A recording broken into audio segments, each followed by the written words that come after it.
how it's supposed to feel. So yun guys, welcome back again sa ating YouTube channel ng Justin's Daily Life PH. So for today's video is continuation po ng ating pag-create nito. Habang padating pa lang po yung net natin. Kaya grabe magsisimula na yung trabahador ko dito. May trabahador ako dito na upahan. Ang araw po niyan ay pagkakaibigan lang. Oo. Saka ano lang bro, ang kape lang okay na, ayan oh. Pangkape lang. Unang kape, kailangan tatlong araw sa isang So araw. balang gagawin dyan tol, tanggalin mo lang yung bukong kahit wag mo nang gaanong kalinisan kasi pakilalim naman yan. Tapos yan ang trabaho ko dati ako na sa- yung magpapako. Alam mo yun sa Japan, Oh. di ba nag-upload ako? Mm. Ito yung trabaho ko. Yan yung trabaho mo? Oo, sa ganyan. Grabe. Ang gamit namin samurai pa. Samurai? Oo, Pwede yun? ang gamit namin. Yan, sisimula na po kasi Kuya Alfie. Kailan naman yan oh. So ito po yung plano dito, ano? So ito po ay plastic UV 200 macrons. Papalibutan pa po yan ng net. Tapos pagkatapos po nito is proceed na po tayo. Magpatulong tayo sa kaibigan ko magkabit ng net. Proceed na po tayo sa pagtatanim. So meron po tayo doon dalawang hydrobox na gagamitin. So may solution A, solution B na din po yun. So pagkatapos po noon ay gora na tayo. Kailangan din natin dito sa taas ng para sa net. Yung ating shaded net. Lalagyan natin yan ng tali. Kakabit na din natin ngayon shaded net. Para kapag sobrang mainit, adjust natin. At kapag naman walang init, tatanggalin natin kasi malaga po sa ating pananim yung mga yung init. Ano po? So yung dati ko bro, sabi ko kay Kumari dati, mag-ano din kami nito. Nag-aral din daw itong. Sabi ko sa kanya na pagdating ng araw, pili tayo kami mag-ano dun sa Sorsogon. Oo, malawak naman yata kayong lupa doon. Oo, marami kayong lupa dun. Yung nakikita mo nung pumunta tayo sa farm ni Karigan, nakita mo yung kabuuan nun. Oo, di ba? Malawak yun, pero hindi sa amin yun. Yan lang. Kanila yun. Yan lang. Oo. Ganun sa amin. So, yan din po. So, safe na dito. Actually, pwede na dito maglagay ng duyan. Mamaya, Sige, sabi ko duyan nga eh. ako dito. Matulog dito bro. Subukan ko matulog ng gabi dito sa duyan. Sige. Pagising mo, para ka ng ano, hinamugan. Ayan, so yan papako natin yan. Tapos, yun na lang naman yung pinakahuling trabaho dyan. Kasi lalatag din natin to para hindi masayang doon sa gilid. Ano, kakabit natin yung ating rim para hindi maaabot. Ano. So, dapat di din siya malapit sa net. Dapat medyo may pagkamalayo din yung ating box kasi hindi siya required. Ano po. Pagkahapon yan, lantad na yung init. Oo, tagapon dito, grabe. So, ayun guys. Ganun naman po, okay lang naman yun. Kasi kailangan na kailangan din talaga ng hapon. So, sa mga more tips po, agri farming, boy estudyante, boy negosyante, you can comment down below and you can like and share. Pwede nyo din po kayo mag-comment ng any suggestion and any comment. Ano po. At okay lang yan, tumatanggap ako yan. No worries, tayo po ay open-minded. Kahit mga basher pa kayo. It's okay, you can comment down below. Pakadagdag din yan. Ano? So, ayun guys, let's start. Nagsisimula na aking kabante. Nagsimula yung alas 10. Alas 10 na. Di bro, alas 3 pa lang, biniyak ko na to. Binak mo na ba? Tapos natulog ulit ako. Alas 3, tapos mga 3:30, Okay, biniyak ko lahat to, natulog ulit ako. Yun yung ating tabahante. Bahante. Alam mo bro, sa Japan, akong pinaka gustong-gusto nila magganto. Bakit? Kasi, madaling araw pa lang gumigising na ako. May kawayan ba talaga doon? Ha? May kawayan? Ang daming kawayan dun. Pang di naman nakakapaniwala. Sa kawayan, ang hapon, sa kawayan, uruk-ruk. Kala ko bulansina. Iba yun. Ay ba pala yun? Ayan, malapit naman tapos. At ayan, wala pa pong nakakahula ng ating estimated cost dito. Ating value. Estimated cost value po. Kung ang tataas ng hula nyo, tinipid lang to. Sinaktuhan lang, na flood control dito eh. Na contractor, kaya medyo tinipid lang ito. Saka pre-labor dito yung kaibigan ko, kaya malaking tulong. Hindi na tayo naggastos. Walang bayad yun. Pakain lang. Kaya maganda din may mga kaibigan tayo na matapat at matulungin. Kasi nakakalito rin tayo. Tulad dito sa kaibigan natin. Ay, delivery ko. Di ba libre yan? Ganda pa, delivery. Kala ko libre yan. Ha? Magkano akaw mo naman dito? Ang kape lang tsaka merienda, okay na yun. Yeah, sige, walang problema. Kape at merenda lang pala eh. Ayan. So, start na tayo ng pako. Let's go. Ito marami na nakuha ko yan. Ano?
So yun guys, habang si Kuya Alpi po ay nagluluto, tayo naman ay tuloy natin to. Siguro itong isang linya lang ang tatapusin natin kasi small production pa lang naman yung gagawin natin, hindi pa naman biriglaan. So pag-aaralan, scale up muna natin, check ang ventilation, check ang pwedeng i-adjust. So ganun po, start from small then big. So wala tayo ng maliit, then patuloy natin. Ano po, ang pinakamalaga dito is consistency. So ayan, sa effort pa lang natin sa paggawa ng greenhouse, talagang mahirap na. Kaya kailangan talaga ng sipag, tiyaga at pagiging organisado sa mga bagay-bagay. Ayan.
So yun guys, tapos na muna.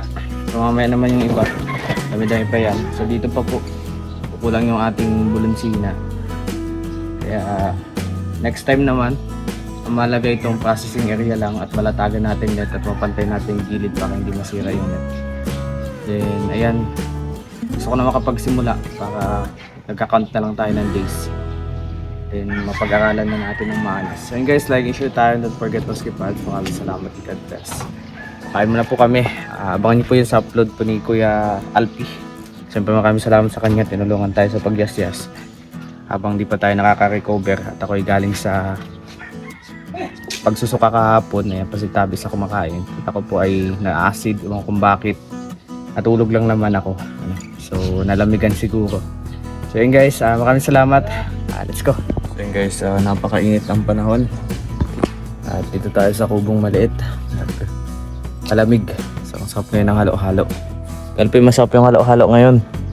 Oh, pero walang sugar. Sige, magkalaro tayo, walang sugar. Pwede ba yan? Sa'yo may sugar, sa akin wala.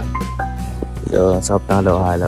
Kasi pag nag-order tayo, kami na, di ba tayo dati pag nag-order ng halo, di ba sa inyo may sugar, sa akin wala. Yung matabang lang talaga. Pero nakakakain naman ng halo, yung walang ano. Salang sugar. Oo, kaso nga lang ang iba, yung ingredients nila, minamaritate na nila sa asukal, sa tamis. Di ba pansin mo, pag minayano nila. hindi masarap yung ganun. Mas masarap pa rin bro, yung alam mo yung natural na halo-halo dati ng bata pa tayo, tag 5 piso, may tag 10. Kasi ang ingredients ng saging, ube, ano pa nilalagay nila, hindi nila hinahalo yung nababad sa matamis. Magatas lang ano. Magatas lang, kaya yun ang masarap. Maghanap tayo ng natural na halo-halo lang dito. Ayun kaya. Ha? Hanap tayo mamaya. Sige, So, maganda may yung manok. halo. Sarap maghalo ngayon. Manok mo kaya Alpi bilad. Ikot-ikot dun. Ay, naka naman yan. May silungan man. So, marami na kami dito manok-manok. At yan ay kakatayin namin kapag birthday ni Kuya Alpi. Opo. Kailang birthday mo? Malapit na, invited kayo. Sige, subang init. September 30, malapit na eh. September 30? Oo. Lapit birthday ko. na. Lapit na. Lapit na. Tanda na naman tayo. Dagdag na naman ang isa. So yun guys, samahan nyo kami ni Kuya Alpi. Kami mag-iigib. Pero ang kakaiba sa iigibin natin tol, hindi tubig. Yes. Gasolina. Ayan. Bro, darating ang time, ipapaligo natin gasolina. Magme-merging kami sa gasolinahan. Hanap kami doon ng pwedeng mapagkuhaan. Naglulos talaga to. Pagkuhaan ng ating gas. Kasi magmamahal daw po ng 10 piso. Gasolina. Kaya kailangan, Yan, 10 piso. Hindi pa yan, magkano pa yan? kailangan makapag-ipon ng gas. Ano yun? At least meron tayong pang-supply habang may gera. Ano nangyari? Tawag dito, hoarding. Pero ganitong 10 liter, di pa naman po yan. Ang Pero, ano ang problema sa motor ko? Isang kapadyak dyan, ayaw mag-start eh. hira. Sabi ko sa'yo eh, Sabi ko sa'yo eh. hayaan mo. Kala May ko, balita ko bro na mapapalitan na to. palitan na. May mga, kasi ano eh, Kapalitan ng gulong. oh, mayroon daw ano, may naghahanda daw na ilang grupo para mapalitan tong motor ko. Agad. What click lumbaga? Artist lang yun, hindi mo sana totoo. Wow, man. Patak pa po yan.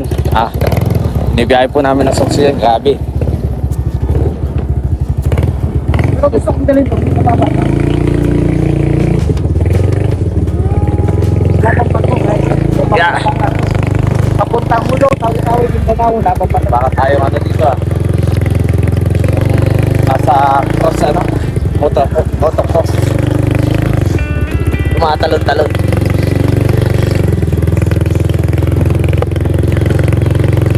Lalabag pa to sa loob. Ano na gahin? Ikot na no? Eh, pag kaya na makita ko dito, tumaga tayo ng maaga. Basta pa maaga. Mga alas 4 oras Ito, dos. alis na tayo niya. Kapagdating natin ng naga, magkapit doon. Ako naman bro, gusto ko po eh. Pagdating ko nung gabi kaya madaling araw. Kasi alam mo, pag uwi, derby yan. Ayaw ba kahit pagod? Rikak yan. Ika. Rikak derby lagi yan. Pagkakita niya eh. Baka sabog lang ah. Oo, kaya pag uwi ako lagi may derby yan. Yan pala doon eh. Kaya gusto ko pag nauwi ako, dating ko doon, gabi kaya madaling araw. May shortcut ako alam dito. Ito, pag napos ko dito.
Sa kanya green. Sa'yo? Pula. Wala sa'yo? Sakto, 500.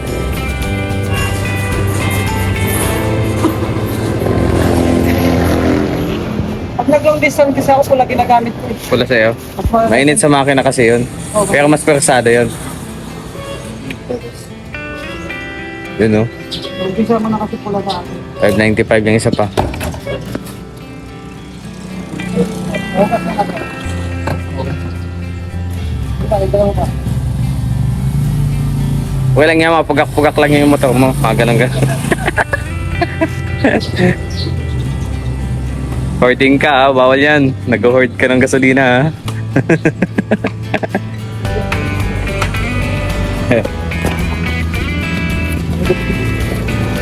Hoarding.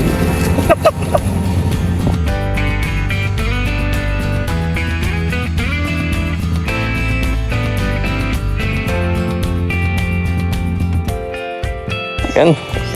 All goods na. So yun guys, welcome back again sa ating YouTube channel na Justin Daily Life PH.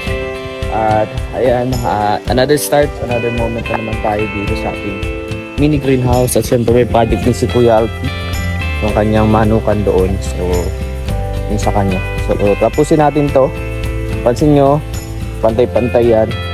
At kailangan pantay din natin doon. So, kuha tayo ng grinder, baka bukas dun sa bahay para mapantay natin po yung gilid kasi po ipaglalagyan natin yun ng net pipe po. Nakapag-order na ako, so medyo mahal din siya at I don't know kung worth it, pero sinecure ko na yung aking order is matibay na, baka if ever in case ay pwede pa natin magamit sa ibang mga bagay yan.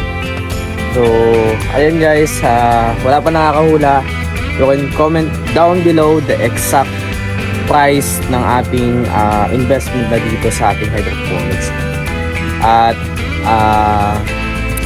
Gcash 50 pesos. Ayan. Kung makakahula. At si sir na nag-comment nung aking itatanim dito, alam ko may nireplyan ako. Hiningi ko yung Gcash niya, hindi pa siya nag-reply. Alam mo kung sino ka, just check your comment. Check yung vlog ko ulit kung sino yung nag-comment na yun. Yun po. So, yun yung sa ating 100 pesos. At yung sa 50 pesos natin naman, si Gcash, kung ano naman yung estimated value na po nito. And guys, tuloy-tuloy lang at padayon lang. At syempre, let's start na ulit. And again and again.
So yun guys, welcome back again sa ating YouTube channel ng Justin Still Life PH po.